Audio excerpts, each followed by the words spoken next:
1. Joaquín, El Chapo, Guzmán Loera, 1957. He is Mexican former drug lord and a former leader within the Sinaloa cartel and international crime syndicate. He is considered to have been one of the most powerful drug traffickers in the world. Guzmán was born in April 4, 1957, according to Time magazine, in Sinaloa and raised in a poor farming family. He endured much physical abuse at the hands of his father, through whom he also entered the drug trade, helping him grow marijuana for local dealers during his early adulthood. Guzmán began working with Héctor Luis Palma Salazar by the late 1970s, one of the nation's rising drug lords. He helped Salazar map routes to move drugs through Sinaloa and into the United States. He later supervised logistics for Miguel Ángel Félix Gallardo, one of the nation's leading kingpins in the mid-1980s, but Guzmán founded his own cartel in 1988 after Félix's arrest. Guzmán was first captured in 1993 in Guatemala and then was extradited and sentenced to 20 years in prison in Mexico for murder and drug trafficking. He bribed multiple prison guards and escaped from a federal maximum security prison in 2001. His status as a fugitive resulted in an $8.8 million combined reward from Mexico and the US for information leading to his capture, and he was arrested in Mexico in 2014. He escaped prior to formal sentencing in 2015 through a tunnel dug by associates into his jail cell. Mexican authorities recaptured him following a shootout in January 2016 and extradited him to the US a year later. In 2019 he was found guilty of a number of criminal charges related to his leadership of the Sinaloa cartel, was sentenced to life imprisonment, and incarcerated in ADX Florence, Colorado, United States. In 2009 Sinaloa was reportedly pulling in $3 billion annually, putting Guzmán's net worth at around $1 billion. That earned him the number 701 ranking on the Forbes list of the world's richest people. About Sinaloa drug cartel. Inheriting some of his former boss territory, Guzmán founded his own cartel, known as Sinaloa, in 1989. By the early 1990s Guzmán was on the radar of the DEA and FBI and was considered one of Mexico's most powerful and dangerous drug traffickers. As the power of the Colombian drug cartels like Medellin and Cali began to wane, Sinaloa was among the Mexican organizations filling the void. Under Guzmán's direction, it took control of the cocaine trade extending from South America to the United States. Part of the success stemmed from Sinaloa's creative smuggling methods, most notably a series of air-conditioned tunnels that ran under the Mexican-US border. Another method involved hiding cocaine powder inside fire extinguishers and cans that were labeled chili peppers. In addition to cocaine, Sinaloa trafficked heroin, marijuana and methamphetamine into the US and beyond. Eventually, the cartel's tentacles touched 5 continents and grew to be the biggest drug operation in the world. Guzmán coupled that success with serious muscle. He established gangs with names such as Los Chachos, Los Texas, Los Lobos, and Los Negros to protect his empire. Over the years, Guzmán's men have been accused of committing more than 1,000 murders throughout Mexico, the casualties including both incompetent henchmen and rival bosses. Children. It's believed Guzmán has married at least 3 times and is the father of 9, possibly 13 children. Among his children who have taken roles within their father's drug trafficking business, Ivan Guzmán is perhaps one of the most conspicuous, sharing his extravagant playboy lifestyle full of cars, wild animals, guns and parties, on social media. TV show. In April 2017 Netflix released the first season of its crime drama, El Chapo, which depicts the rise and eventual downfall of the notorious drug kingpin, played by actor Marco de la O. The second season was released that September and season 3 followed in July 2018. Guzmán is also portrayed by Alejandro Etta in the Netflix television series Narcos, Mexico. Cardinal Posadas Ocampo killed in 1993 during an attempt at Guzmán's life. Guzmán's Lieutenant Alfredo Beltran Leyva, arrested. A gun, seized from him and displayed at the Drug Museum. President Enrique Peña Nieto, accompanied by cabinet members, holds a press conference in the Palacio Nacional announcing the capture of Joaquín Guzmán. 2. Bugsy Siegel, February 28, 1906 to June 20, 1947, Bugsy Siegel built a criminal empire through bootlegging, gambling and ruthless assassinations before setting up shop in Las Vegas. He opened the famous Flamingo Hotel and Casino, the start of his notorious gambling operation in the middle of the Las Vegas desert. In 1947 he was gunned down at his girlfriend Virginia Hill's home at the age of 41. He was an American mobster who was a driving force behind the development of the Las Vegas Strip. About Las Vegas Strip. The Las Vegas Strip is a stretch of Las Vegas Boulevard in Clark County, Nevada, that is known for its concentration of resort hotels and casinos. The Strip as it is known is about 4.2 miles, 6.8 kilometers long, and is immediately south of the Las Vegas city limits in the unincorporated towns of Paradise and Winchester, but is often referred to simply as Las Vegas. Many of the largest hotel, casino and resort properties in the world are on the Strip, known for its contemporary architecture, lights and wide variety of attractions. Its hotels, casinos, restaurants, residential high-rises, entertainment offerings, and skyline have established the Strip as one of the most popular and iconic tourist destinations in the world and is one of the driving forces for Las Vegas's economy. Most of the Strip has been designated as an all-American road, and the North and South Las Vegas Strip routes are classified as Nevada Scenic Byways and National Scenic Byways. About Flamingo Hotel. Flamingo Las Vegas, formerly the Flamingo Hilton, is a casino hotel on the Las Vegas Strip in Paradise, Nevada. It is owned and operated by Caesars Entertainment. The Flamingo includes a 72,299 square feet, 6,716.8 square meters, casino and a 28-story hotel with 3,460 rooms. The resort was originally proposed by Billy Wilkerson, founder of The Hollywood Reporter, who purchased the land in 1945. Early the following year, he partnered with a trio of mobsters to obtain financing. Among his partners was Benjamin "Bugsy" Siegel, who proceeded to take over the $1 million project, to Wilkerson's dismay. Construction costs rose under Siegel's management, with a final price of $6 million. Siegel was influential within the Jewish mob. Jewish-American organized crime initially emerged within the American Jewish community during the late 19th and early 20th centuries. In media and popular culture, it has variously been referred to as the Jewish mob, the Jewish mafia, the kosher mob, the kosher mafia, the Yiddish connection, and kosher nostra or unser shtick, along with his childhood friend and fellow gangster Meyer Lansky, and he also held significant influence within the Italian-American mafia and the largely Italian-Jewish national crime syndicate.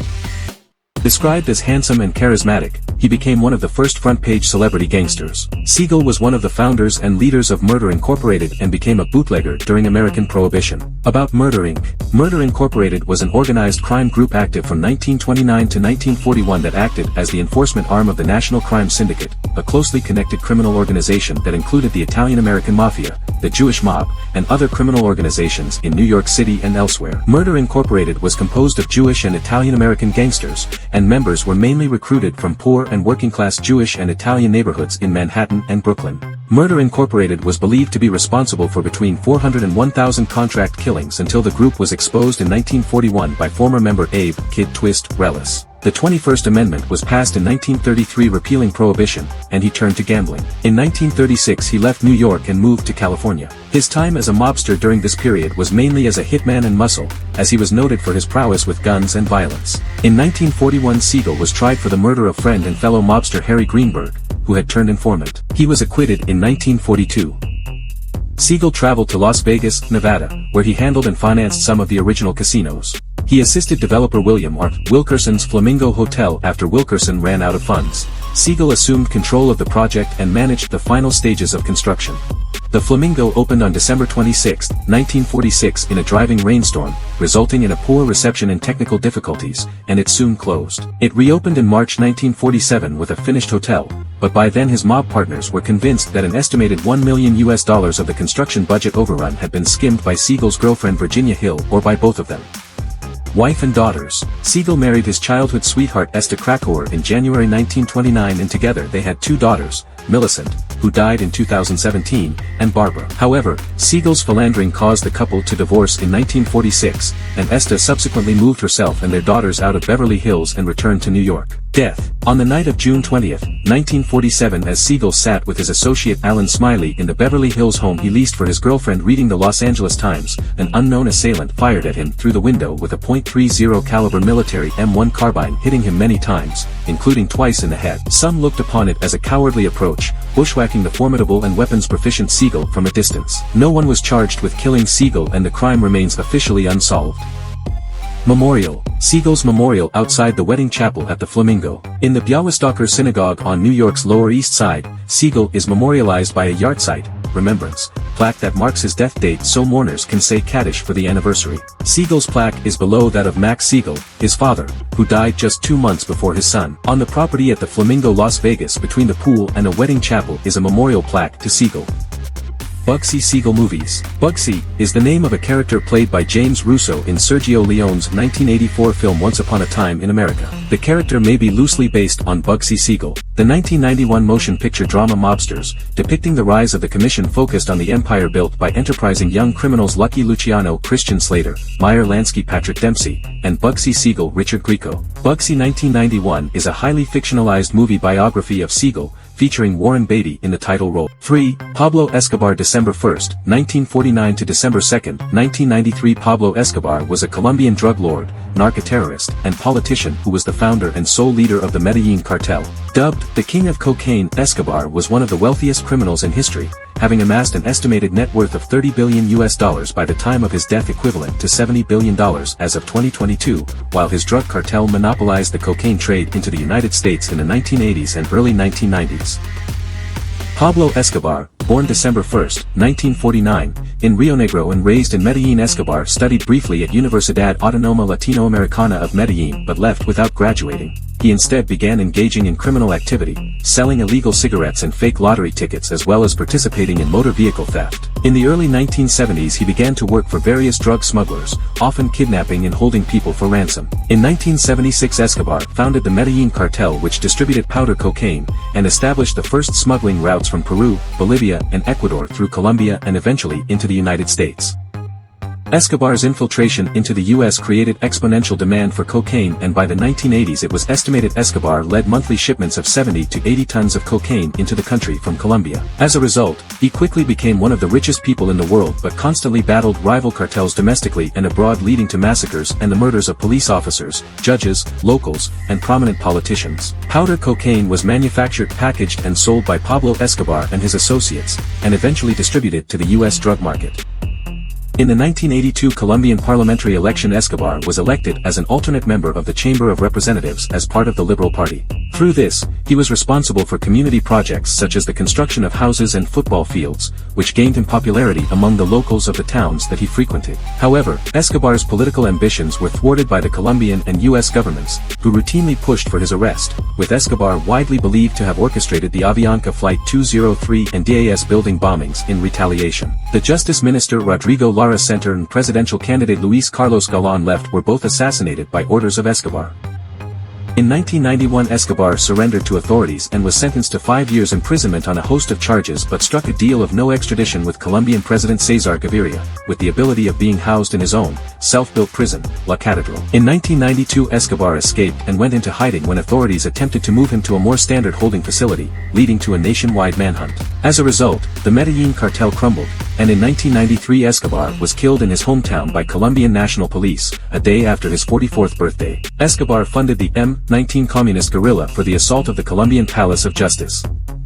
Death. Escobar faced threats from the Colombian police, the U.S. government, and his rival, the Cali cartel. On December 2, 1993 Escobar was found in a house in a middle-class residential area of Medellin by Colombian special forces using technology provided by the United States. Police tried to arrest Escobar, but the situation quickly escalated to an exchange of gunfire.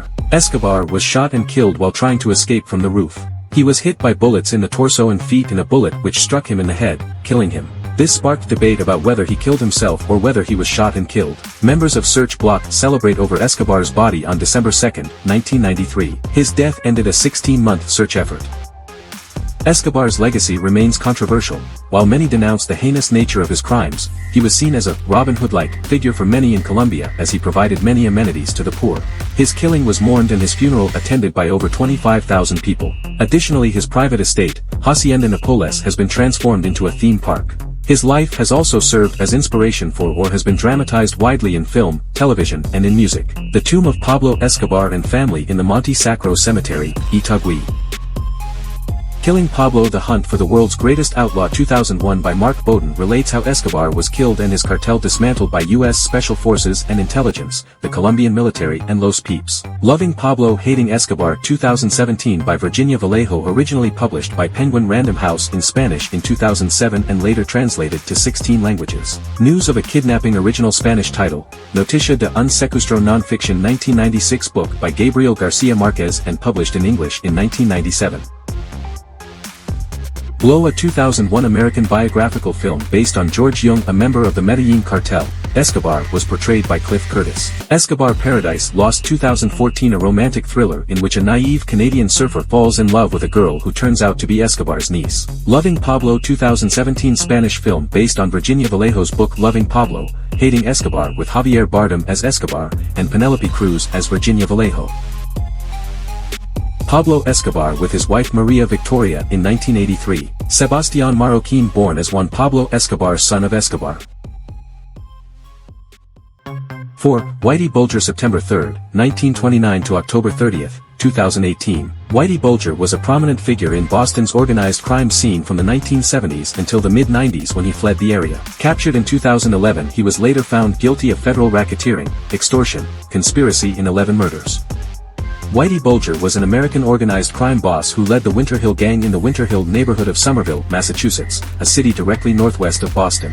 On December 23, 1994, Bulger fled the Boston area and went into hiding after his former FBI handler John Connolly tipped him off about a pending RICO indictment against him. Bulger remained at large for 16 years. After his 2011 arrest, federal prosecutors tried Bulger for 19 murders based on grand jury testimony from Kevin Weeks and other former criminal associates.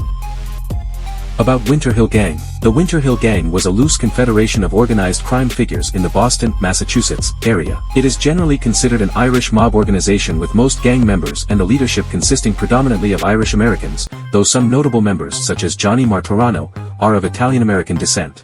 The organization itself derives its name from the Winter Hill neighborhood of Somerville, Massachusetts, north of Boston. Amongst its members, several have been notorious Boston gangsters such as Buddy McLean, Whitey Bulger, Howie Winter, Joseph McDonald, Patrick Ney and Stephen Flemmi. They were most influential from 1965 under the rule of McLean and Winter, to the 1979 takeover led by Bulger. Although Bulger adamantly denied it, the FBI stated that he had served as an informant for several years starting in 1975. Bulger provided information about the inner workings of the Patriarca crime family, his Italian-American mafia rivals based in Boston and Providence, Rhode Island. In return, Connolly, as Bulger's FBI handler, ensured that the Winter Hill Gang were effectively ignored. Beginning in 1997, press reports exposed various instances of criminal misconduct by federal, state, and local officials with ties to Bulger, causing embarrassment to several government agencies, especially to the FBI. About Patriarca crime family. The Patriarca crime family, also known as the New England Mafia, the Boston Mafia, the Providence Mafia, or the Office, is an Italian-American mafia family operating in New England. It has two distinct factions, one based in Providence, Rhode Island, and the other in Boston, Massachusetts. The family is currently led by Carmen, the Cheese Man, D'Annunzio, who is part of the Boston faction. The family is primarily active in Massachusetts, Rhode Island, and Connecticut, with other territory throughout New England. After Bulger became a fugitive in 1994, he was added to the FBI's 10 Most Wanted Fugitives list in 1999, and was considered the most wanted person on the list behind Osama bin Laden. He was apprehended along with his longtime girlfriend, Catherine Gregg, outside an apartment complex in Santa Monica, California, on June 22, 2011. By then he was 81 years old. Bulger and Gregg were then extradited to Boston and taken to court under heavy guard. In June 2012, Gregg pleaded guilty to conspiracy to harbor a fugitive, identity fraud, and conspiracy to commit identity fraud, receiving a sentence of 8 years in prison. Bulger declined to seek bail and remained in custody. Bulger's trial began in June 2013. He was tried on 32 counts of racketeering, money laundering, extortion and weapons charges, including complicity in 19 murders. On August 12, Bulger was found guilty on 31 counts, including both racketeering charges, and was found to have been involved in 11 murders. On November 14, he was sentenced to 2 consecutive life sentences plus 5 years by U.S. District Court Judge Denise J. Casper. Bulger was incarcerated at the United States Penitentiary Coleman II in Sumterville, Florida. Bulger was transferred to several facilities in October 2018, first to the Federal Transfer Center in Oklahoma and then to the United States Penitentiary, Hazleton, near Brewston Mills, West Virginia. Bulger, who was in a wheelchair, was beaten to death by inmates on October 30, 2018, within hours of his arrival at Hazleton. In 2022, Photios Hayes, Paul DeCollegiero and Sean McKinnon were charged with conspiracy to commit first-degree murder in Bulger's death. On October 30, 2018 at around 8:20 a.m. Bulger was found unresponsive at a United States penitentiary in Hazleton, West Virginia where he was recently transferred.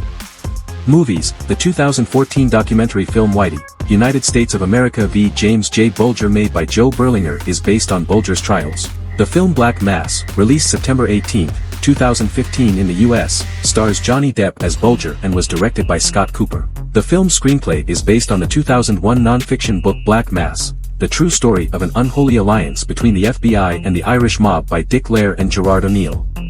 The character of Frank Costello, played by Jack Nicholson, in the 2006 Martin Scorsese film The Departed is loosely based on both.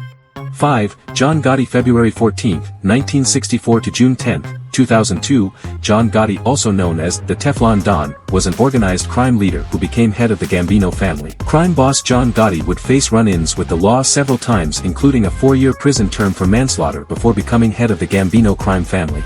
Nicknamed Teflon Don for his ability to remain free, Gotti was eventually convicted on multiple criminal counts and sentenced to life in prison. He died on June 10, 2002. John Gotti was born in the Bronx borough of New York City on October 27, 1940. He was an American mafioso and boss of the Gambino crime family in New York City. He ordered and helped to orchestrate the murder of Gambino boss Paul Castellano in December 1985 and took over the family shortly thereafter, leading what was described as America's most powerful crime syndicate. About Gambino crime family. The Gambino crime family is an Italian-American mafia crime family and one of the 5 families that dominate organized crime activities in New York City, within the nationwide criminal phenomenon known as the American Mafia. The group, which went through 5 bosses between 1910 and 1957, is named after Carlo Gambino, boss of the family at the time of the McClellan hearings in 1963, when the structure of organized crime first gained public attention. The group's operations extend from New York and the eastern seaboard to California. Its illicit activities include labor and construction racketeering, gambling, loan sharking, extortion, money laundering, prostitution, fraud, hijacking and fencing. About Paul Castellano. Constantino Paul Castellano, June 26, 1915 to December 16, 1985, was an American crime boss who succeeded Carlo Gambino as head of the Gambino crime family of New York City.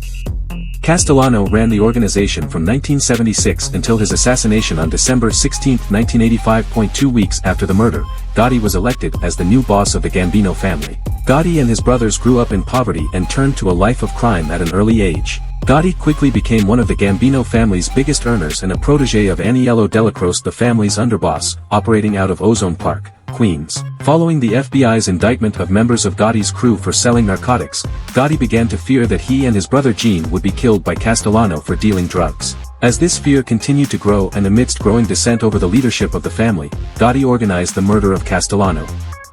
About Aniello Delacroce. Aniello John Neil Delacroce, March 15, 1914 to December 2, 1985, was an American mobster and underboss of the Gambino crime family of New York City. The position of underboss when Carlo Gambino moved Joseph Biondo aside. Delacroce was a mentor to future Gambino boss John Gotti.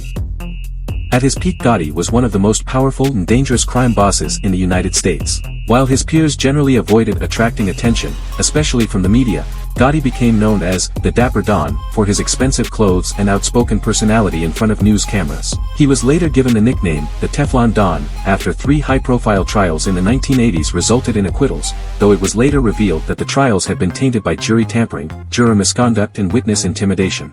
Law enforcement continued gathering evidence against Gotti, who reportedly earned between $5 million and $20 million per year as Gambino boss. Gotti's underboss Salvatore, Sammy the Bull, Gravano, aided the FBI in convicting Gotti in 1991. Gravano agreed to turn state's evidence and testified against Gotti after hearing the boss make disparaging remarks about him on a wiretap that implicated them both in several murders.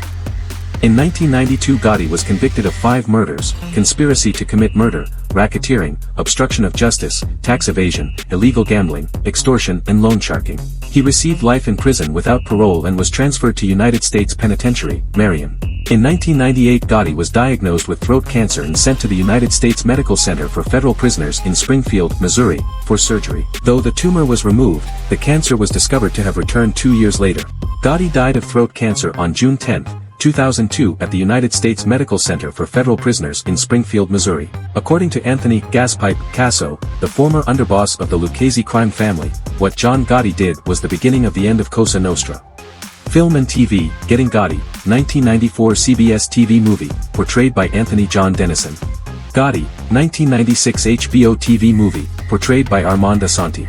The Big Heist, 2001 Canadian-American TV movie which aired on A&E, portrayed by Steven Randazzo.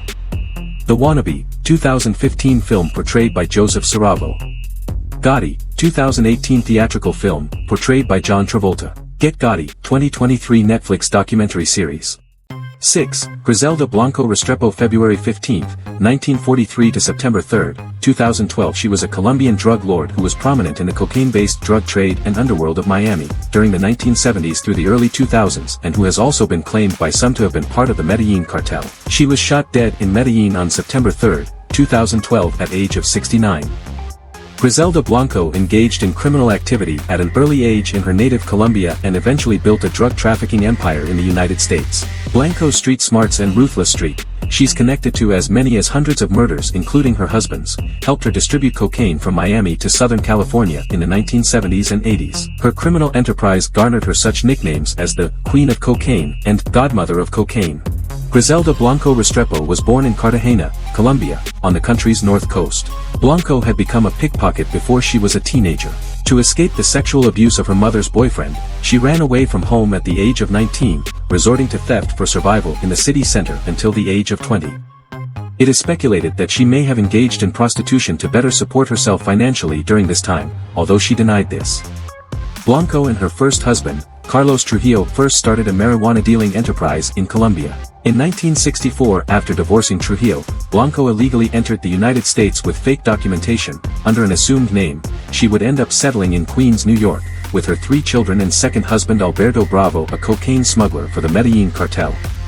They set up a thriving drug operation in New York City. However, 9 years later, in April 1975, Blanco was identified by authorities and indicted on federal drug conspiracy charges along with 30 of her subordinates. On February 17, 1985, Blanco was arrested in her home by DEA agents and subsequently charged with conspiring to manufacture, import and distribute cocaine. The case went to trial in federal court in New York City, where she was found guilty and sentenced to 15 years in prison.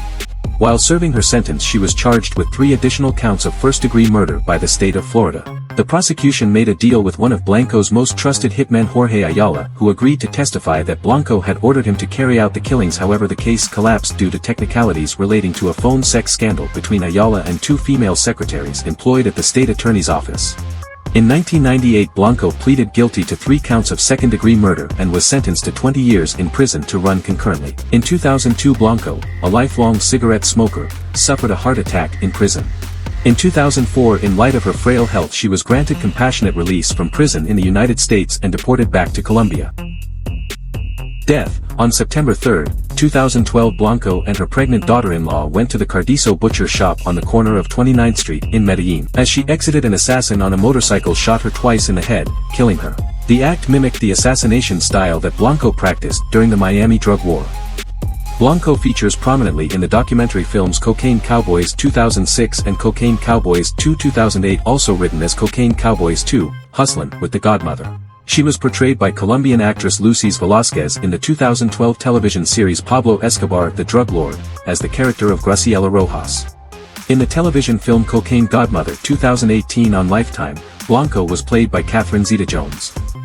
7. Arnold Rothstein, January 17, 1882 to November 6, 1928, nicknamed The Brain, was an American racketeer, crime boss, businessman, and gambler who became a kingpin of the Jewish mob in New York City. Jewish-American mob boss who inspired a character in The Great Gatsby and was portrayed in the series Boardwalk Empire. Rothstein was widely reputed to have organized corruption in professional athletics, including conspiring to fix the 1919 World Series.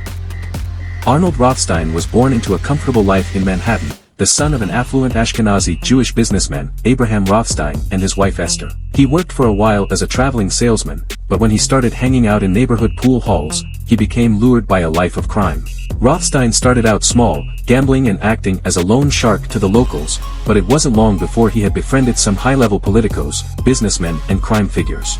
His connections placed him in an interesting position, one residing between crime and the law, and he began acting as a fixer, someone who smoothed over the rocky relationships between those breaking the law and those who had sworn to uphold it. He also became something of a gambling legend during this time, amassing winnings that led to his big bankroll nickname and propensity for carrying a large wad of $100 bills. Rothstein reputedly rigged most of the games that led to his winnings, and he perpetuated that idea by quipping that he'd bet on anything but the weather since he couldn't control it. He was also a mentor of future crime bosses Lucky Luciano, Meyer Lansky, Frank Costello, Bugsy Siegel, and numerous others. About Frank Costello, we covered Biography separately for other mentioned crime bosses in this series. Frank Costello, born Francesco Castiglia January 26, 1891 to February 18, 1973, was an Italian-American crime boss of the Luciano crime family. Born in Italy, he moved with his family to the United States as a child. As a youth, he joined New York City gangs. Working with Charlie Lucky, Luciano Costello was involved in bootlegging operations during Prohibition. In 1929 they joined the National Crime Syndicate. From 1937 Costello was acting boss of the Luciano crime family. In the 1950s he spent several years in prison for tax evasion. Costello retired in 1957 after he had survived an assassination attempt ordered by Vito Genovese. 1919 World Series and Prohibition, Rothstein eventually opened a Manhattan casino and invested in racetracks, his earnings moving him into the big leagues. By the time he was 30, Rothstein was a millionaire and setting his sights on grander schemes, one of which would make him infamous. The 1919 World Series found the Chicago White Sox playing the Cincinnati Reds, and a plot was underway to rig the series. Rothstein was approached by groups involved in the scheme, and he was asked to finance the bribery of several White Sox players. In the end, the White Sox, known thereafter as the Black Sox, threw the series, with Rothstein believed to have earned approximately $350,000 by betting on the Reds. An investigation revealed that Abe Attell, a friend and employee of Rothstein's, was involved in making payments to White Sox players, but Rothstein vehemently denied any involvement and was never indicted. The following year Prohibition became law, and Rothstein was one of the first to get involved with smuggling liquor into the country and to illegal drinking establishments. The booze business proved too much to juggle and not profitable enough, so Rothstein soon turned his attention to the narcotics industry. Death. By the mid-1920s Rothstein was the financial kingpin of the American narcotics trade, and he had under his employ some of the most notorious mobsters of the era. Frank Costello, Jack, Legs, Diamond, Lucky, Luciano and Dutch Schultz were all part of Rothstein's crew. The high times would come to an end, however, when Rothstein entered a poker game at Manhattan's Park Central Hotel. Before the night was over, Rothstein had been shot and discovered at the service entrance of the hotel. Police followed the trail of blood back to the poker game, still in progress. Rothstein, in keeping with the gangster code, refused to say who shot him. He died shortly afterward, on November 6, 1928, and no one was ever convicted of his murder. Film and television. In the 1930 film Street of Chance, William Powell played a gambler who is shot after cheating in a poker game. The film was widely recognized as being based on the murder of Arnold Rothstein. With the fictional name of Murray Golden, he was portrayed by Spencer Tracy in the 1934 film Now I'll Tell, loosely based on the autobiography of wife and widow Carolyn Green Rothstein, or Mrs. Arnold Rothstein, as the film's title card reads. He was portrayed in the 1960 film The Rise and Fall of Legs Diamond by actor Robert Lowery.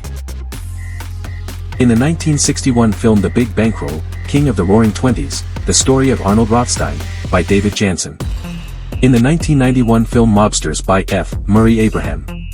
In the 1999 biopic Lansky by Stanley DeSantis. 8. Frank Lucas, September 9, 1930 to May 30, 2019. By the 1960s gangster and drug kingpin Frank Lucas had constructed an international drug ring that spanned from New York to Southeast Asia. Lucas was born and raised in La Grange, North Carolina, a suburb of Goldsboro, North Carolina. He said the incident that motivated him to embark on a life of crime was him witnessing his 12-year-old cousin's murder at the hands of the Ku Klux Klan for looking flirtatiously at a white woman. He then stole $400 from the company's safe and set the establishment on fire.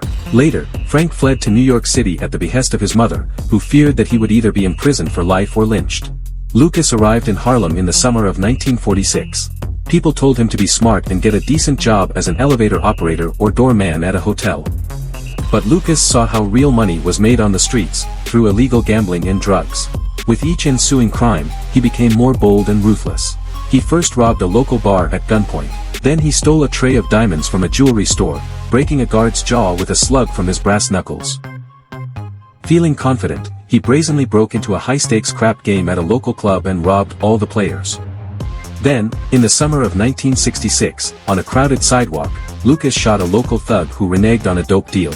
His efforts caught the eye of Ellsworth "Bumpy" Johnson, a longtime Harlem gangster who controlled gambling and extortion operations. Johnson died in 1968, leaving the control of Harlem up for grabs. Lucas took the opportunity to seize as much territory as he could. Frank Lucas realized that to take over Johnson's operation he needed to break the monopoly of the Italian mafia. His idea was to bypass the mafia's heroin trade in Harlem, and go directly to the source of the drug. By 1968 the Vietnam War had been raging for several years. It was common knowledge that U.S. service personnel had been exposed to many different illegal drugs, including heroin. When they came back to the States with their addictions, they sought out new sources. By the late 1960s and early 1970s dope was rampant in most large American cities, with brand names like Mean Machine, Can't Get Enough of That Funky Stuff, and Harlem Hijack. Lucas knew he could meet this demand and make a hefty profit if he could get the drugs directly from the source. He decided to travel to Southeast Asia. On his arrival in Bangkok in 1968, Lucas checked into the Dusit Thani Hotel.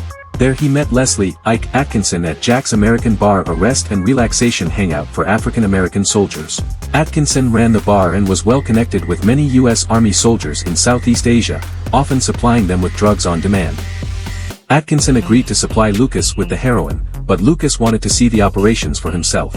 The two men traveled for nearly 2 weeks through the jungles of Thailand until they located Atkinson's main connection and business partner, a Chinese Thai gentleman named Luechi Rubiwat. Rubiwat, also known by the code name 007, controlled several hundred acres of poppy fields in the Golden Triangle, a dense jungle area on the borders of Thailand, Burma, and Laos. Next to the poppy fields were caves bored into the mountains, where the poppies were then processed into heroin. On Lucas' first trip, he bought 132 kilos of high-quality heroin for $4,200 per unit. In Harlem he would have paid $50,000 for a kilo from the mafia. Lucas and Atkinson created an army inside the army of draftees and enlisted men in order to set up the international distribution system. About Ike Atkinson. Leslie Ike Atkinson, November 19, 1925 to November 11, 2014, was a U.S. Army Master Sergeant and convicted drug trafficker. He is believed to have been a major figure in smuggling heroin into the United States from Southeast Asia from about 1968 to 1975. Atkinson was charged in 1987 and released from prison in 2007 and died in November 2014 at the age of 88.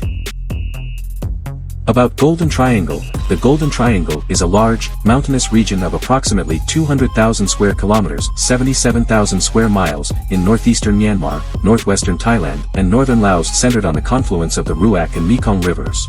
The name, Golden Triangle, was coined by Marshall Green, a U.S. State Department official, in 1971 in a press conference on the opium trade.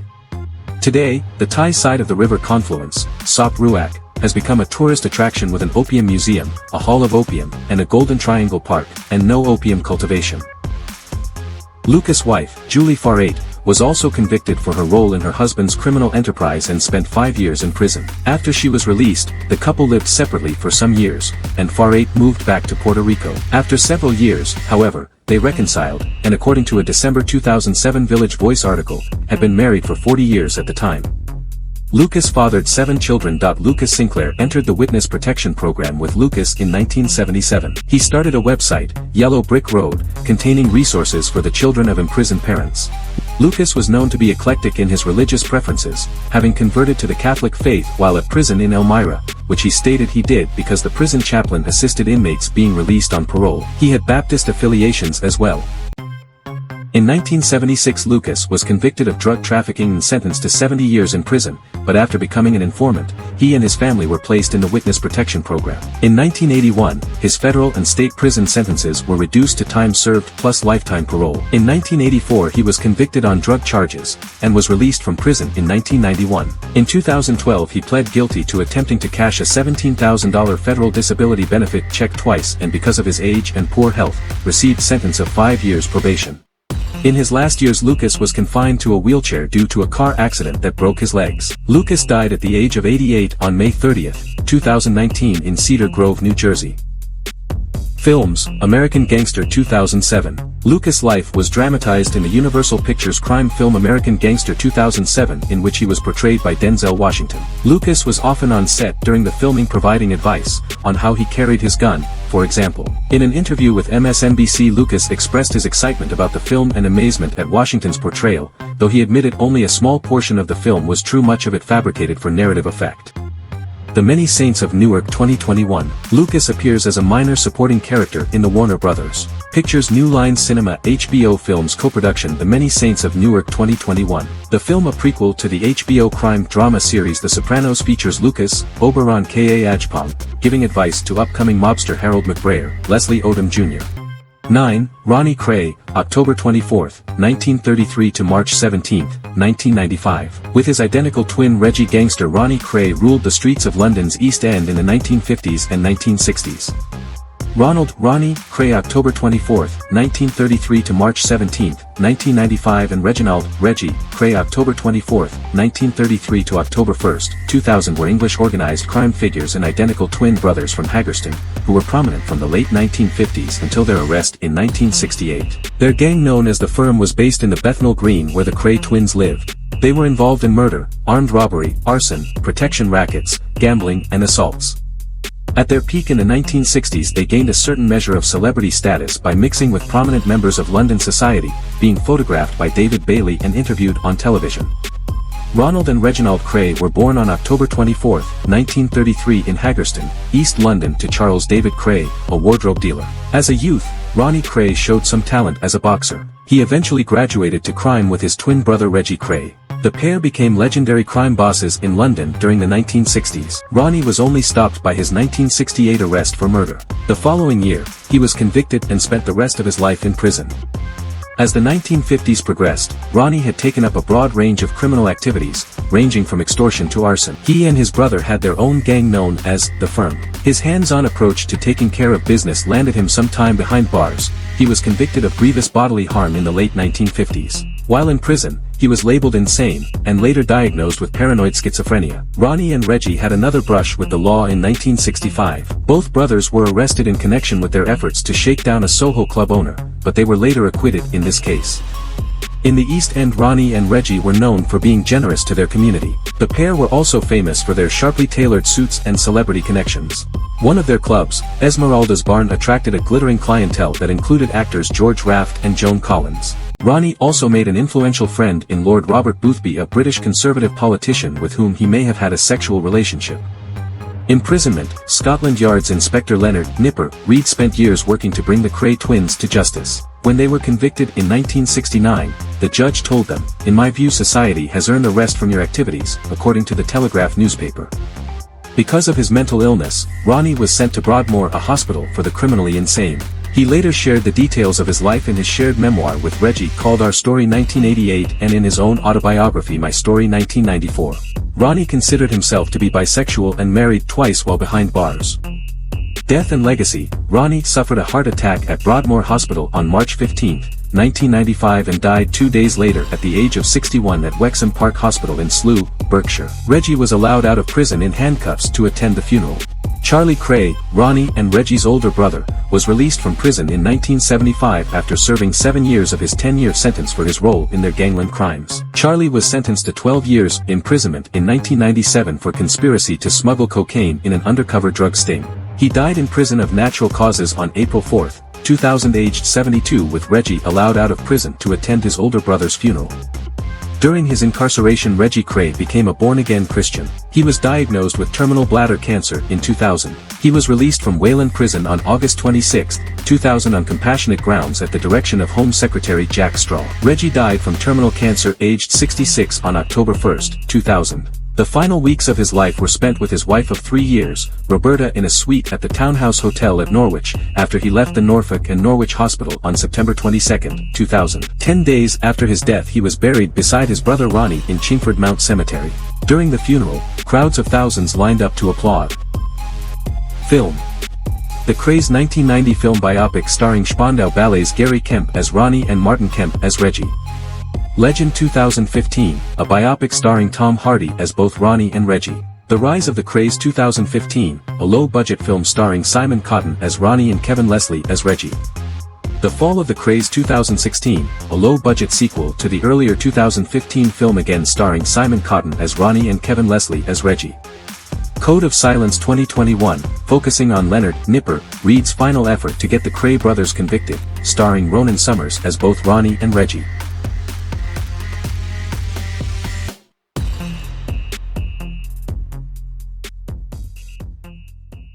10. Sam Giancana, May 24, 1908 to June 19, 1975. Organized crime boss, Sam Giancana climbed to the top of Chicago's underworld and became a player on the national stage through shadowy ties to the Kennedys. Giancana was born in Chicago to Italian immigrant parents. He joined the 42 Gang as a teenager, developing a reputation in organized crime which gained him the notice of the leaders of the Chicago outfit, which he joined during the late 1930s. From the 1940s through the 1950s he controlled illegal gambling, illegal liquor distribution, and political rackets in Louisiana. In the early 1940s Giancana was involved in Chicago's Black American lottery payout system for the outfit. In 1957 he became the boss of the Chicago outfit. About 42 Gang. The 42 Gang was a teenage street gang in Chicago that started during Prohibition. Like Brooklyn's Italian and Jewish street gangs of Brownsville and Ocean Hill, the 42 Gang served as a farm team for future members of the Chicago outfit. 42 Gang members included future syndicate members. The 42 Gang started in 1925 with 24 members, some as young as 9 years. The boys supposedly named their gang after Ali Baba and the 40 Thieves, claiming they were one better than their fictional namesakes. The gang came from Chicago neighborhoods known as The Patch and Little Hell, located to the northwest and near north of the Loop. Giancana joined the 42 Gang, a juvenile street crew working for political boss Joseph Esposito. Giancana soon developed a reputation as an excellent getaway driver, a high earner, and a vicious killer. After Esposito's murder, in which Giancana was allegedly involved, the 42 Gang was transformed into a de facto extension of the Chicago outfit with leaders such as Frank, the Enforcer, Nitty, Paul, the Waiter, Ricca, and Tony, Joe Batters, Ricardo. He was first arrested in 1925 for auto theft. He soon graduated to Triggerman and by the age of 20 had been the prime subject of 3 murder investigations but never tried for any of them. In 1929, Giancana was convicted of burglary and larceny, and sentenced to 1 to 5 years in the Joliet Correctional Center. He was released in 1932 after serving 3 years and 9 months. During the late 1930s, Giancana became the first 42er to join the Chicago outfit. From the early 1940s through the 1950s, he controlled most illegal gambling, liquor distribution, and other political rackets in Louisiana through longtime friend H.A. Killian. In 1939 Giancana was convicted of bootlegging and sentenced to 4 years in Leavenworth Prison and Terre Haute Federal Correctional Complex. After his release from prison in 1942 Giancana made a name for himself by convincing Ricardo, then the outfit's underboss, to stage a takeover of Chicago's African-American policy, lottery, payout system for the outfit. Giancana's crew is believed to have convinced Eddie Jones to quit his racket and leave the country. Giancana's crew was also responsible for the August 4, 1952 murder of African-American gambling boss Theodore Rowe. Jones and Rowe were major South Side gambling bosses. Rowe had refused to surrender control of his operation as the outfit had demanded, and on June 19, 1951 Rowe fatally shot Leonard, Fat Lenny, Cafano, a made man of Giancana's crew. About Teddy Rowe August 26, 1898 to August 4, 1952 was an African-American mob boss who built an illegal gambling empire in South Side, Chicago during the 1940s and 1950s. Rowe earned the nickname Robin Hood because of his philanthropy among the neighborhood poor. After refusing to pay street tax to the Chicago outfit, Rowe fatally shot a made man who had been ordered to assassinate him. In retaliation, Rowe was murdered by an outfit crew commanded by Sam Giancana on August 4, 1952. According to some sources Giancana and the Mafia were involved in John F. Kennedy's victory in the 1960 presidential election. During the 1960s he was recruited by the Central Intelligence Agency, CIA, in a plot to assassinate Cuban leader Fidel Castro. Conspiracy theorists consider Giancana, along with Mafia leaders Santo Traficante Jr. and Carlos Marcello, to be associated with the assassination of John F. Kennedy. In 1965 Giancana was convicted of contempt of court, serving 1 year in prison. After his release from prison, Giancana fled to Cuernavaca, Mexico. In 1974 he was deported to the United States, returning to Chicago. Death. After Giancana's return to the United States, police detailed officers to guard his house in Oak Park, Illinois, but on the night of June 19, 1975, shortly before he was scheduled to appear before the Church Committee, which was investigating CIA and Cosa Nostra collusion, a gunman entered the home through the basement and shot Giancana in the head and neck 7 times with a .22 caliber pistol. At around 11 p.m., Joseph DiPercio, Giancana's caretaker, found his body on the floor of the basement kitchen where he was said to be frying sausage and peppers. A week before his death Giancana had gallbladder surgery in Houston. Giancana was interred next to his wife, Angeline, in a family mausoleum at Mount Carmel Cemetery in Hillside, Illinois. Movies, Giancana played a major role in the J.X. Williams movie Peep Show 1965. The TV film Mafia Princess 1986 starring Tony Curtis as Giancana. News footage of Giancana is featured in the movie JFK 1991. Carmine Caridi played Giancana in the movie Ruby 1992. The HBO made-for-TV movie Sugar Time 1995 depicts Giancana's relationship with singer Phyllis McGuire, with Giancana played by John Turturro. Robert Miranda played Giancana in the television movie The Rat Pack 1998. Peter Friedman played Giancana in the movie Power and Beauty 2002. Al Linea plays Giancana in the movie The Irishman 2019. 11. Meyer Lansky, July 4, 1902 to January 15, 1983, known as the Mob's Accountant, was an American organized crime figure who, along with his associate Charles Lucky Luciano, was instrumental in the development of the National Crime Syndicate in the United States. Meyer Lansky was born in 1902 in Grodno, Russia, present-day Belarus, immigrating to America as a child. His family immigrated to the United States in 1911 and, after his parents allegedly couldn't recall Sucholjansky's birth date, he was assigned the birthday of July 4 for his immigration records. Sucholjansky's name was eventually Americanized to Meyer Lansky, and he became a naturalized citizen in the late 1920s. Growing up on Manhattan's Lower East Side, Lansky had a hardscrabble life, facing horrible violence as a child, yet he was also renowned for his prodigious mathematical abilities and self-assured demeanor. He left school after graduating from the 8th grade and took on tool and die work, later becoming an auto mechanic. Having started up a street gambling business and becoming a mentee of Arnold Rothstein, Lansky befriended Benjamin "Bugsy" Siegel, with the two forming a partnership and creating the Bugs and Meyer Mob, known for hiring out men who doled out violence and murder for other organizations. Years later, Lansky, as head of the Eastern Syndicate, was also believed to have ordered Siegel's murder in the mid-1940s. With Prohibition in effect, Lansky also ran a prominent liquor bootlegging operation. Charles Lucky Luciano was a fellow bootlegger as well, and Siegel would later acknowledge that Lansky and Luciano were in fact far closer in terms of their friendship. About Bugs and Meyer Mob. The Bugs, Bugsy, and Meyer Mob was a Jewish-American street gang in Manhattan, New York City's Lower East Side. It was formed and headed by mobsters Bugsy Siegel and Meyer Lansky during their teenage years shortly after the start of Prohibition. The Bugs and Meyer Mob acted as a predecessor to Murder Incorporated. The two soon formed a gang called the Bugs and Meyer Mob. In the early 1920s, the Bugs and Meyer Mob was in operation, working with Charles Lucky Luciano and Luciano's right-hand man Frank Costello. Lansky and Siegel recruited expert gunmen. They supplied bootleggers with stolen trucks and drivers. Lansky was experienced with automobiles and mechanics, and soon the Bugs and Meyer Mob was active in car theft. At this time they were joined by Abner Longi Zwillman and his brother, Irving Mo Sedway, and Louis Lepka Buckleter. The gang handled protection, truck hijacking, murder, and illegal gambling. They were also enforcers of Costello in both New York and Louisiana. They were ultimately responsible for helping to destroy or subordinate by assassination and political bribery most of the Italian-American gangs. About Charles Lucky Luciano. Charles Lucky Luciano, born Salvatore Lucania November 24, 1897 to January 26, 1962, was an Italian-born gangster who operated mainly in the United States. He started his criminal career in the 5 Points Gang and was instrumental in the development of the National Crime Syndicate. Luciano is considered the father of the Italian-American Mafia for the establishment of the Commission in 1931 after he abolished the Boss of Bosses title held by Salvatore Maranzano following the Castellammarese War. He was also the first official boss of the modern Genovese crime family. He was sentenced to 30 to 50 years in prison, but during World War II an agreement was struck with the Department of the Navy through his Jewish mob associate Meyer Lansky to provide naval intelligence. In 1946, for his alleged wartime cooperation, Luciano's sentence was commuted on the condition that he be deported to Italy. Luciano died in Italy on January 26, 1962, and his body was permitted to be transported back to the U.S. for burial. It was with Luciano among other figures that Lansky organized a national crime syndicate, linking together various mob factions across the country while also incorporating more reputable spheres of power into his dealings. Lansky was deemed to be the financial mastermind behind this system, with his earnings reputedly reaching hundreds of millions of dollars, though this figure has been disputed.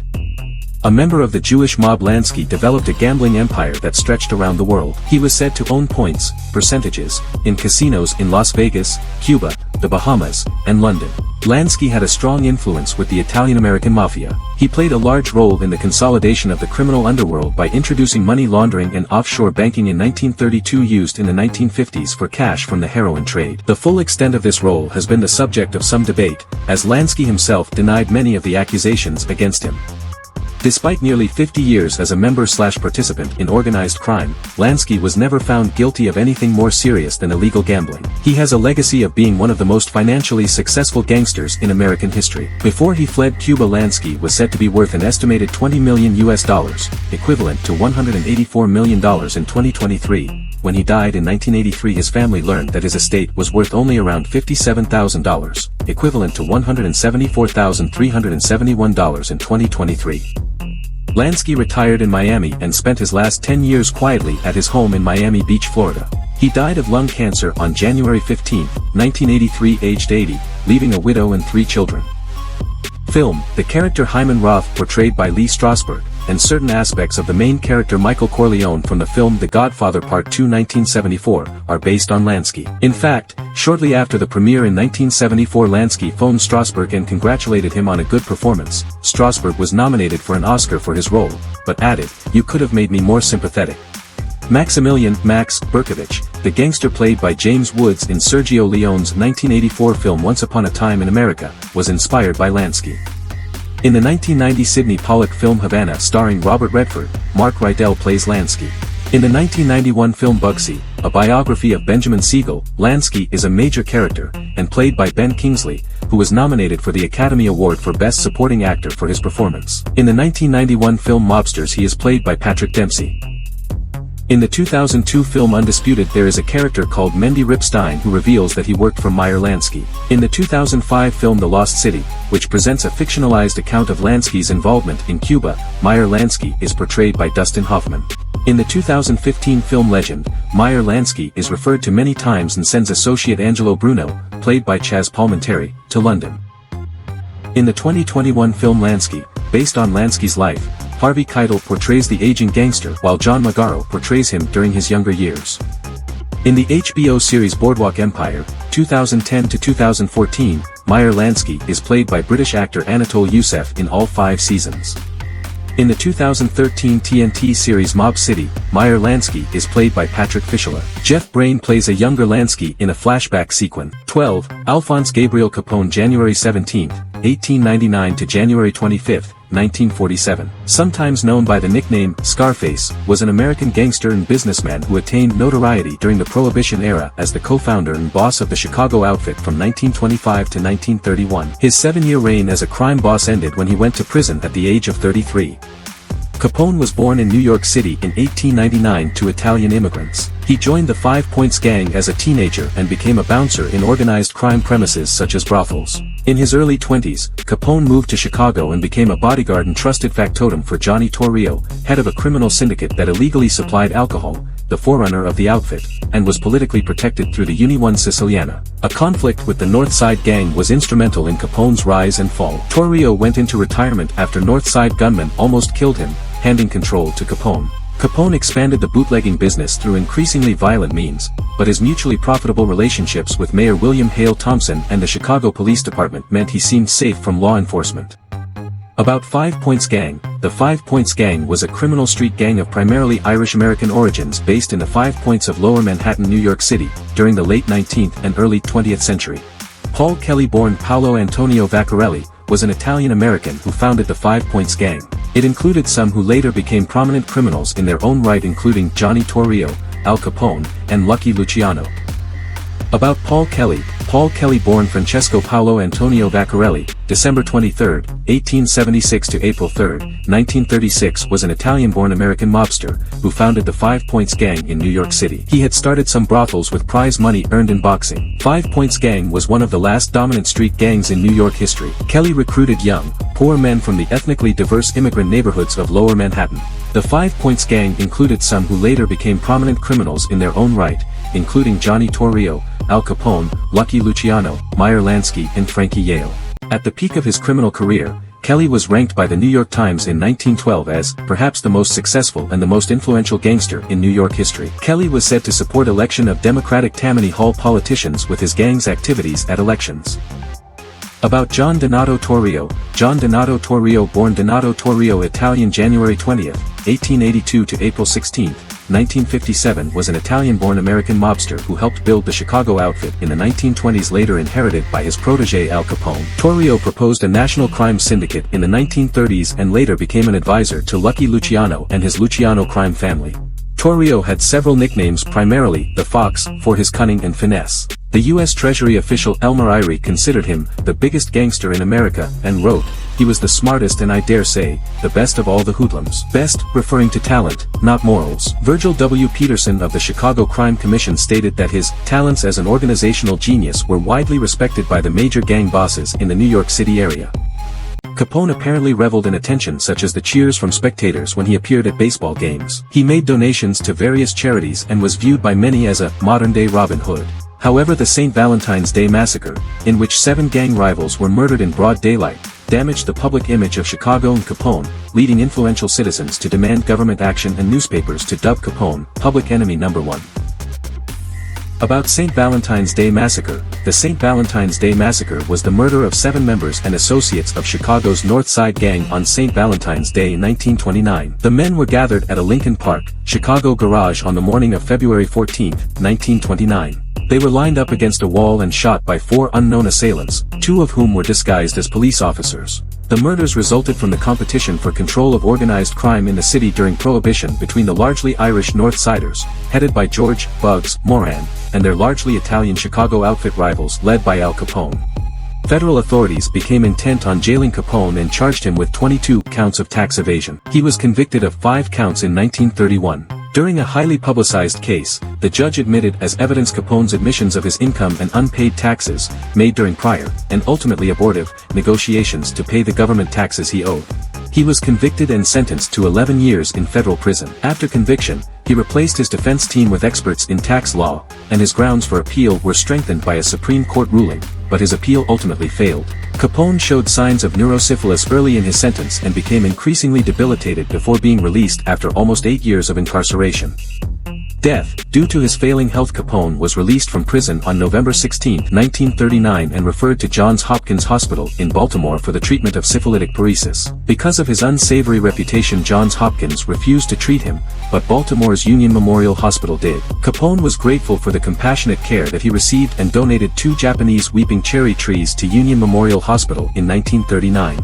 After a few weeks of inpatient and outpatient care, on March 20, 1940 a very sickly Capone left Baltimore and traveled to his mansion in Palm Island, Florida. In 1942, after mass production of penicillin was started in the United States, Capone was one of the first American patients treated by the new drug. Though it was too late for him to reverse the damage to his brain, it did slow down the progression of the disease.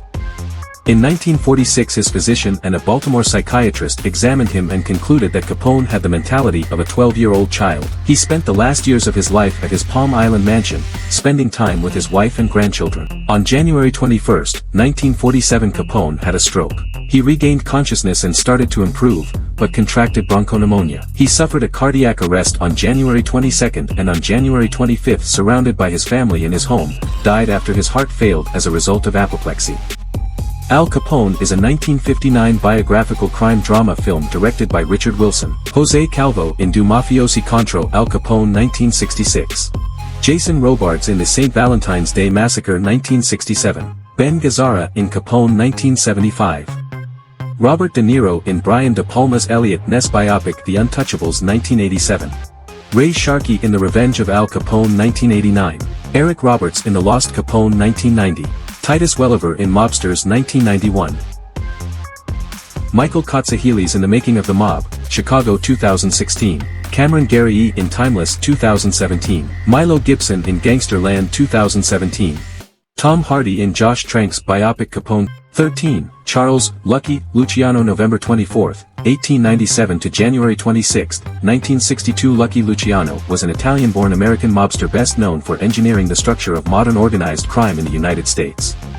Charles Lucky Luciano was born on November 24, 1897 in Lercara Fritti, Sicily. At age 14, Luciano dropped out of school and started a job delivering hats, earning $7 per week. However, after winning $244 in a dice game, Luciano quit his job and began earning money on the street. As a teenager, Luciano started his own gang and was a member of the Old 5 Points Gang.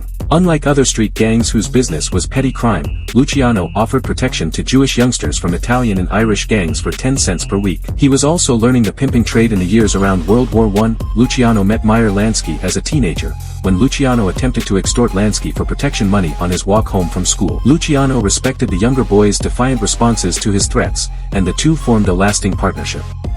Personal life. In 1929 Luciano met Gay Orlova, a featured dancer in one of Broadway's leading nightclubs, Hollywood. They were inseparable until he went to prison but were never married. In early 1948 he met Gia Lissoni, a Milanese ballerina 20 years his junior, whom he later described as the love of his life. In the summer, Lissoni moved in with him. Although some reports said the couple married in 1949, others state that they only exchanged rings. Luciano and Lissoni lived together in Luciano's house in Naples. He continued to have affairs with other women, resulting in many arguments with Lissoni during which he physically struck her. In 1959, Lissoni died of breast cancer. Luciano never had children. He once provided his reasons for that. "I didn't want no son of mine to go through life as the son of Luciano, the gangster. That's one thing I still hate Dewey for, making me a gangster in the eyes of the world." Luciano was an American mobster who split New York City into 5 crime families, heading the Genovese crime family himself. He also initiated the Commission, which served as a governing body for organized crime nationwide. Luciano moved to Havana and was later deported to Italy, living out his final years in Naples. He was an Italian-born gangster who operated mainly in the United States. He started his criminal career in the 5 Points Gang and was instrumental in the development of the National Crime Syndicate. Luciano is considered the father of modern organized crime in the United States for the establishment of the Commission in 1931 after he abolished the Boss of Bosses title held by Salvatore Maranzano following the Castellammarese War. He was also the first official boss of the modern Genovese crime family. About Genovese crime family. The Genovese crime family, also sometimes referred to as the West Side, is an Italian-American mafia crime family and one of the 5 families that dominate organized crime activities in New York City and New Jersey as part of the American Mafia. The Genovese family has generally maintained a varying degree of influence over many of the smaller mob families outside New York, including ties with the Philadelphia, Cleveland, Patriarca, and Buffalo crime families. The Genovese family is the oldest and the largest of the 5 families.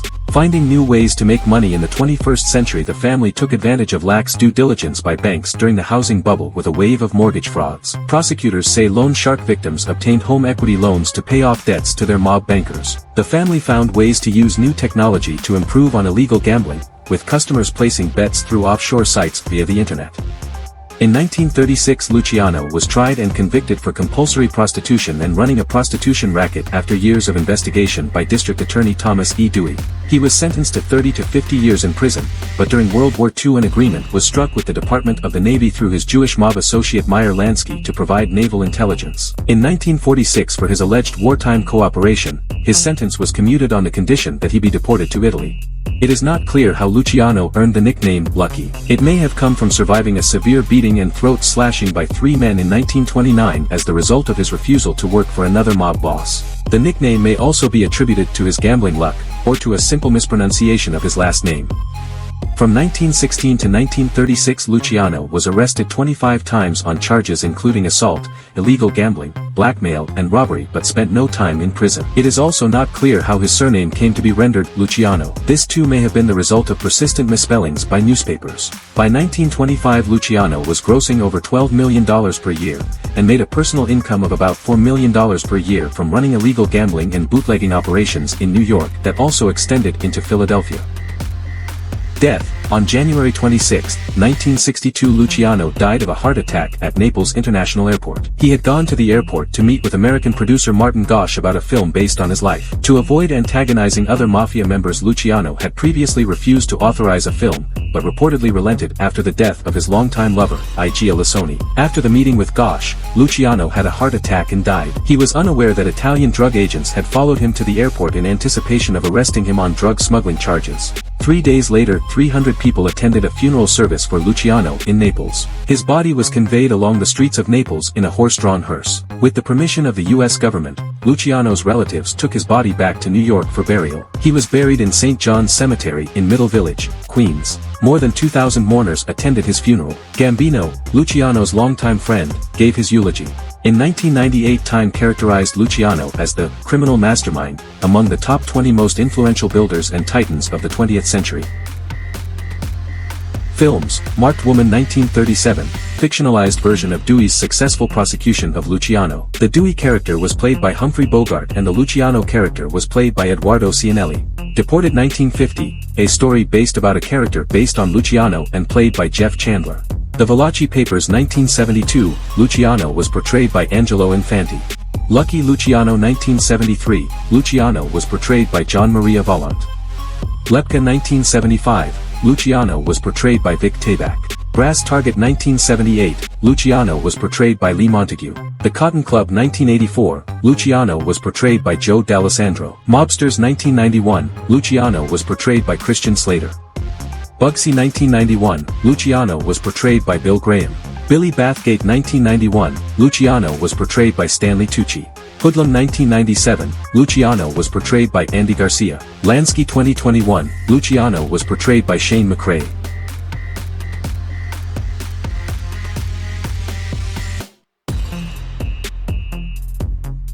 14. Andrew C. Thornton October 30, 1944 to September 11, 1985, was an American narcotics officer and lawyer who became the head member of The Company, a drug smuggling ring in Kentucky. The Cocaine Bear drug smuggler was a real person. Andrew Carter Thornton II was born on October 30, 1944, in Bourbon County, Kentucky. He joined the ROTC and attended the University of Kentucky for a semester before dropping out to join the Army. Thornton trained at Fort Bragg as a paratrooper for the 82nd Airborne Division. He participated in the 1965 U.S. invasion of the Dominican Republic and received a Purple Heart for his service. He returned to school for a year in 1966 but dropped out and trained racehorses for his father. After quitting the Army, Thornton joined the Lexington, Fayette Urban County Police Department in 1968. He took night classes at Eastern Kentucky University and graduated with a degree in law enforcement in 1971.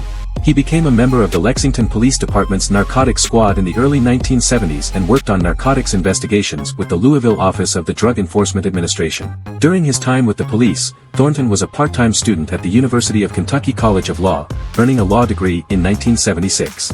After resigning from the police in 1977, Thornton practiced law in Lexington. 4 years later, he was among 25 men accused in Fresno, California, in a theft of weapons from the China Lake Naval Weapons Center and of conspiring to smuggle 1,000 pounds of marijuana into the United States. Thornton left California after pleading not guilty and was arrested as a fugitive in North Carolina, wearing a bulletproof vest and carrying a pistol. He pled no contest in Fresno to a misdemeanor drug charge and the felony charges were dropped. He was sentenced to 6 months in prison, fined $500, placed on probation for 5 years, and had his law license suspended.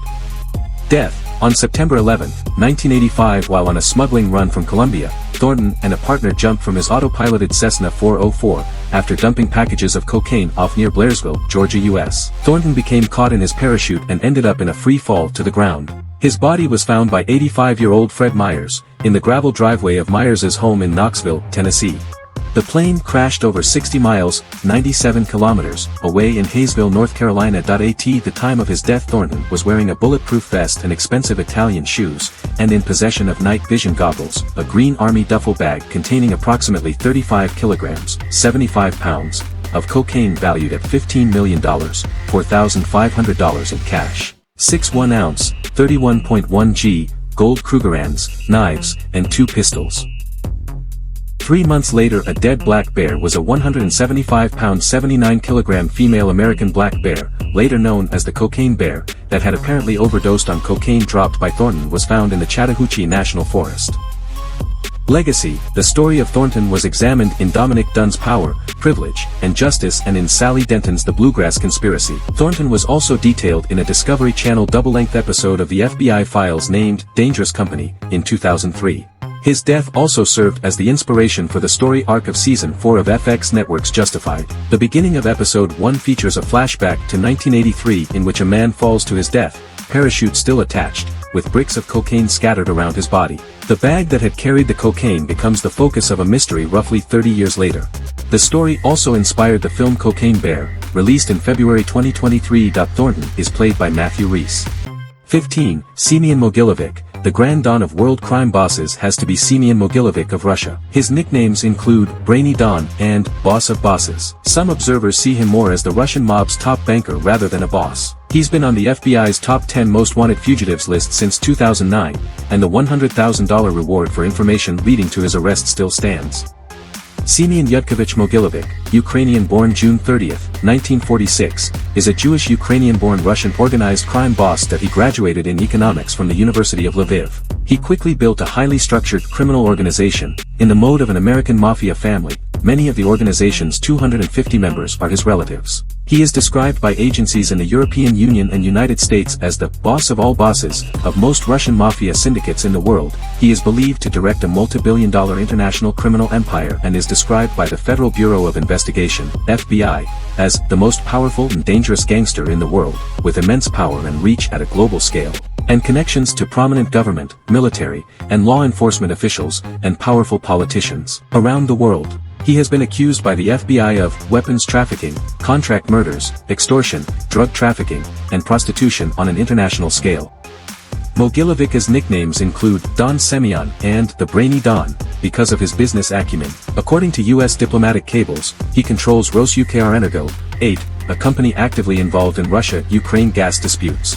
Mogilevic has 3 children and is closely associated with the Solntsevskaya crime group. He has alliances with political figures, including Yuri Luzhkov, the former mayor of Moscow, Dmytro Firtash, and Leonid Durkok, former head of the Security Service of Ukraine. Oleksandr Turchinov, who was designated the acting president of Ukraine in February 2014, appeared in court in 2010 for allegedly destroying files pertaining to Mogilevic. Shortly before his assassination, Russian FSB defector Alexander Litvinenko claimed Mogilevic had a good relationship with Vladimir Putin from the 1990s.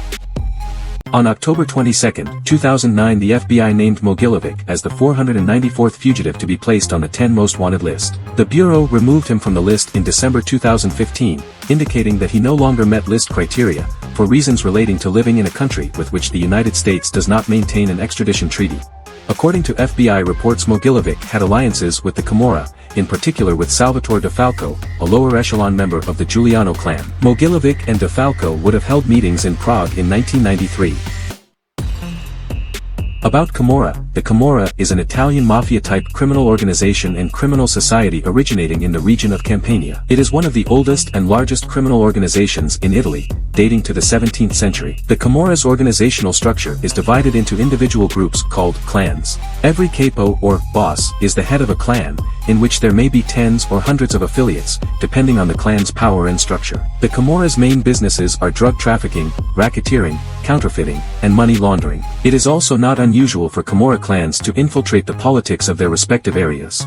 Since the early 1980s and its involvement in the drug trafficking business, the Camorra has acquired a strong presence in other European countries, particularly Spain.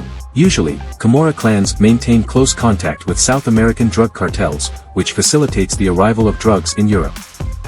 Mogilevic lives freely in Moscow according to the FBI. As to Mogilevic himself, government law enforcement agencies from throughout the world had by then been trying to prosecute him for over 10 years. But he had, in the words of one journalist, a knack for never being in the wrong place at the wrong time.